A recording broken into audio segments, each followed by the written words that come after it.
आज मैं आपके सामने एक छोटी सी कंपनी के बारे में बात करूंगा जिसके बिजनेस में काफ़ी ज़्यादा दम दिखाई देता है। कंपनी का नाम है रेप्रो इंडिया, जो कि इंडिया की biggest print on demand publishing house है। इस कंपनी की जो प्रोडक्शन कैपेसिटी है वो है अराउंड 40,000 बुक्स पर डे की। और कंपनी का जो मेन कोर बिजनेस मॉडल है वो है उनका on time delivery of publishing of books. तो कंपनी का जो कोर यूनिकनेस है वो तो हमें पता चल गई, प्लस कंपनी का जो बिजनेस मॉडल है वो हमारा नेगेटिव वर्किंग कैपिटल पे ऑपरेट करता है। क्योंकि कंपनी को पहले एक ऑर्डर आता है, उसकी एडवांस में पेमेंट आती है और कंपनी उस ऑर्डर को फुलफिल करके अपने डायरेक्ट कस्टमर्स को प्रोवाइड करता है। तो ये इंडिया की काफ़ी कम कंपनीज इंडिया में ऑपरेट करती हैं जो कि नेगेटिव वर्किंग साइकिल पे काम करती हैं, और इससे आपकी पेमेंट की दिक्कतें नहीं होती। आपका इन्वेंट्री जो है वो डेड स्टॉक में नहीं कन्वर्ट होता और आपके पास एक लाइट कैश फ्लो जैसा बिजनेस तैयार रहता है।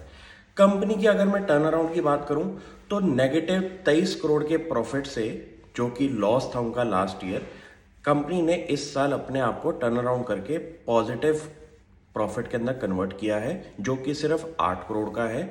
लेकिन कंपनी की रेवेन्यू ग्रोथ 41% की होने की वजह से मेरी इस कंपनी पे नजर गई कि ये एक ऐसा बिजनेस है जहां पे आपके, अगर हम कस्टमर्स की बात करें तो इंडिया के लीडिंग पब्लिशिंग हाउस जैसे कि आपके कंटेंट प्रोवाइडर्स, आपके बायजूस, मैकमिलन जैसी कंपनीज, इनके कस्टमर्स जुड़े हुए हैं। और जितने भी लोगों को अपनी as a market place companies को अगर अपनी पब्लिशिंग करनी है बुक्स की, तो ये इन जैसे प्लेयर्स के पास जाते हैं। तो ये एक यूनिक कैटेगरी में कंपनी काम करती है जहां पे मुझे लगता है कि बहुत बड़ी मार्केट बन सकती है रेप्रो इंडिया के लिए। अब अगर मैं टारगेट मार्केट की बात करूं तो इंडिया की पब्लिशिंग मार्केट जो है वो अराउंड 66,000 करोड़ की है, जिसके अंदर लिस्टेड प्लेयर्स जो कि डायरेक्ट पब्लिशिंग बिजनेस के अंदर ऑपरेट करते हैं वो काफ़ी कम है।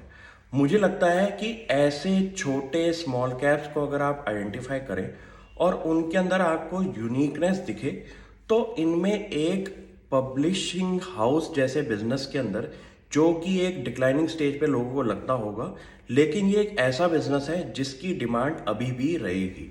क्योंकि जितने भी आपकी K-12 स्कूल्स हैं, कोचिंग इंस्टीट्यूट्स हैं और जितने भी डिफरेंट डिफरेंट कंटेंट प्रोवाइडर्स हैं जिनको अपना प्रिंट ऑन डिमांड बिजनेस चालू रखना है, उनके लिए रेप्रो इंडिया जैसी कंपनीज का यूनिकनेस रहना बहुत ज़रूरी है। तो मैं भी ऐसी कंपनीज आइडेंटिफाई करता हूं और आप भी ऐसी कंपनीज को आइडेंटिफाई करें। कंपनी के एबिटा मार्जिन, जो कि लास्ट में अगर मैं बात करूं तो वो भी काफ़ी ज़्यादा इंप्रूव होते हुए दिखाई दिए। इस टाइम कंपनी के एबिटा मार्जिन अराउंड 10% से ऊपर की है। तो कंपनी के ऑपरेशनल एफिशिएंसीज में अभी बहुत ज़्यादा गुंजाइश है और मुझे लगता है कि छोटी कंपनीज को सही टाइम पे पकड़ना ही एक सबसे बड़ी आर्ट है। Thank you.